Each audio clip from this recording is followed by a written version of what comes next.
multiple necks, because you have three main muscles that we're going to be focusing on. We have our trapezius muscles coming from like the base, this shoulder girdle area that we were doing with the upper back.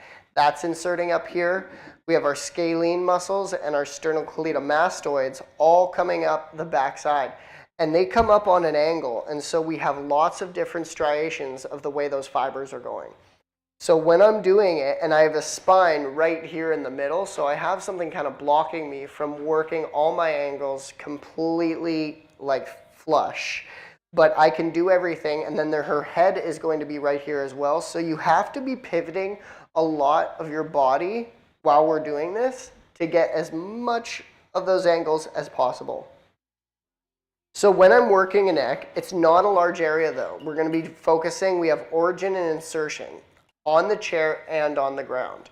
Our origin is always going to be cervical 7 because it's like the largest vertebrae at the base of the neck, kind of beginning of the upper back area. And it's kind of control center for our like upper back, shoulders, hands.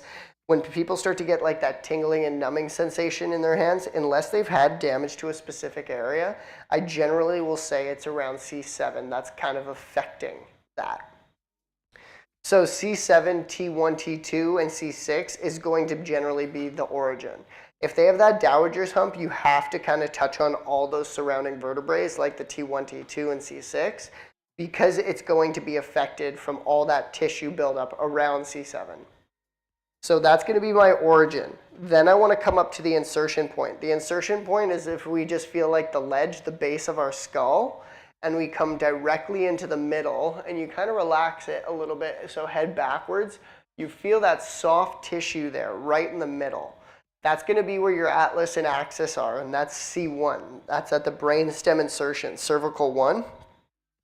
Then if you just come off of that midsection from C1, and you just bring your hands out to the side to feel for the, you might feel these two little nodules. And that's coming from behind the ear, just in about 1.5 inches. And there are these two circular little nodules, and those are your occipital condyles. Sometimes one might feel thicker than another, and that'll mean you kind of have to focus on this side. When I go to touch on her C1, that gives me that guide, and then I come off, and I'm feeling around her occipital condyles. Her right one is a little thicker than her left one. Her left one is pretty smooth. So that would be my insertion point. So we have origin and insertion. I always touch on that first because it's untying what's at either end of that rope to give more slack in the middle. When we go to do the neck on the chair, we're going to focus on one side really thoroughly. We're completing one side before we do the other one. It's like when we were doing the upper back. It's like when we were doing the low back. We completely finish one side off before I begin on the other. So I've touched on origin, I've touched on insertion. So C7 and C1 are done. Now I just want to make sure I am face to face, and then this is just me pivoting face to side because that's all the angles I need. And that's going to be with my windshield wiper as well. I want to work just off the ledge of the occiput beside C1. And I'm going to be playing my windshield wiper as I work my way down the side of the sternocleidomastoids and scalene muscles as much as possible.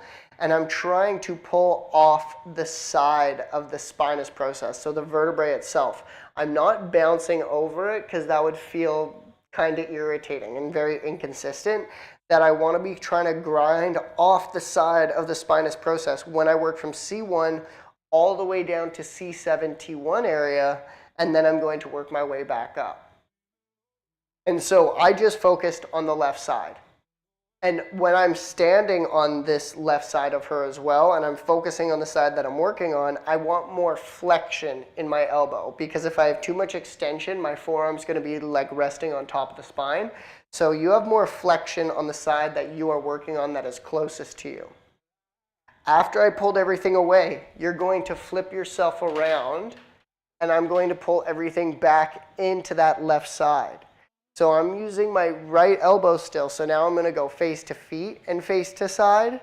But I want more extension on this side so I can scoop against it. Because if I have flexion, I will just jump right over that spine. So I've already touched on origin and insertion. That is done. I'm just going to begin with that extension work from C7, T1 area and just come off a little bit into the side of the trap. because that is the roots of the tree pulling down, causing that contraction in that upper back. And then I'm going to have more extension as I scoop my way up the side of the transverse process, more so grinding into the sides of the spinous process, all the way up to the occipital ledge, C1 area.